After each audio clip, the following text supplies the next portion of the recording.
Now, let's switch gears a little bit because, of course, hydration is incredibly important, but I have to say diet's very important as well. One of the things I know I've realized and a lot of people have mentioned, when you have a large, high protein type of meal, your body temperature usually goes up a bit more.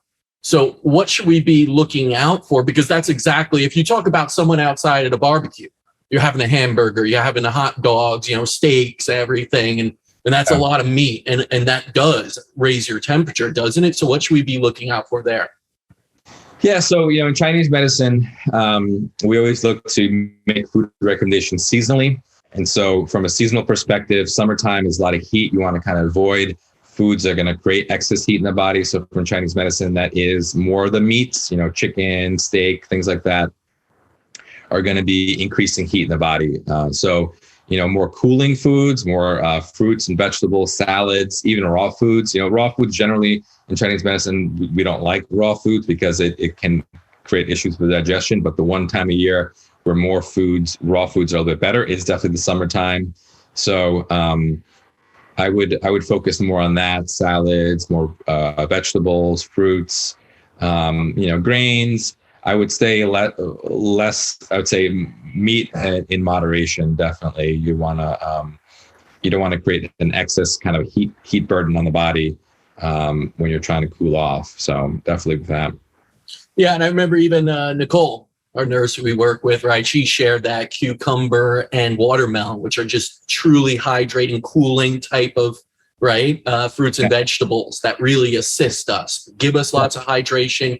Add a lot of vitamins, phytonutrients in there that help us, antioxidants. So that was a great recipe as well. Just enjoy summertime foods that really are summertime foods, like watermelon, that are ripe then and everything, rather than just stack on meat and don't have those cooling foods. Now, if we look at something like sleep, because we don't usually associate heat with sleep, but from all the data I've seen and people I've spoken to, usually want to sleep in a somewhat cool room for the best quality of sleep. And luckily at night, it usually does get cooler as the sun sets. But in a heat wave, there's no reprieve sometimes. And people like in London are learning it could be pretty damn hard to sleep in the heat. But what does it do on the body when you're in an elevated temperature trying to sleep? Yeah, so, our core temperature is around in Fahrenheit, 98.6 degrees Fahrenheit. And actually, when we sleep, we actually fluctuate and we go down about 1 to 2 degrees Fahrenheit. And our brain actually needs that cooling off to happen in order to get into deep levels of sleep. So there are different phases of sleep. You have more light sleep, you have deeper sleep, you have REM sleep. To get into those deeper sleep zones and the REM sleep zones, you actually need a cooler body temperature.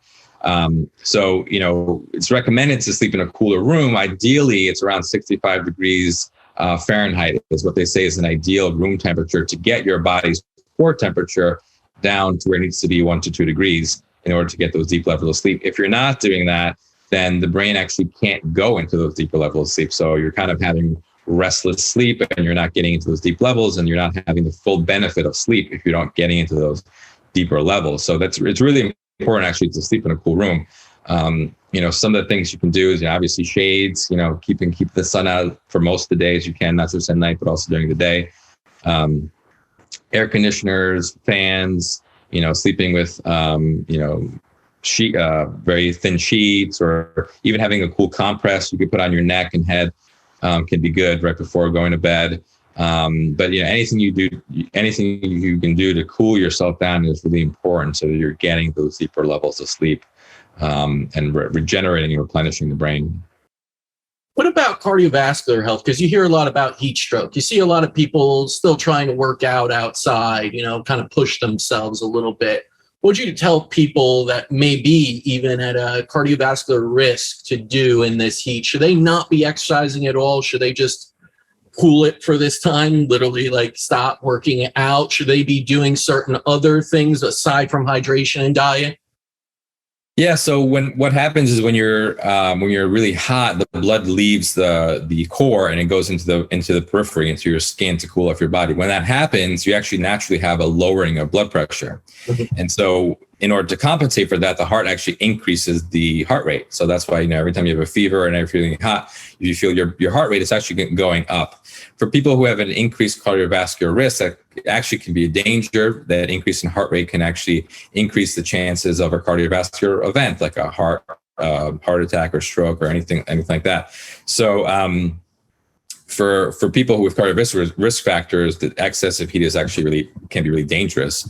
Heat stroke is something a little bit different. Heat stroke is when the body loses the ability to cool off. It gets so hot that the sweating mechanism shuts down, and then the temperature, the core temperature, keeps going up and up and up, sometimes even past 104, 105, 106 degrees Fahrenheit. And that's really dangerous. At those temperatures, proteins in the body start denaturing.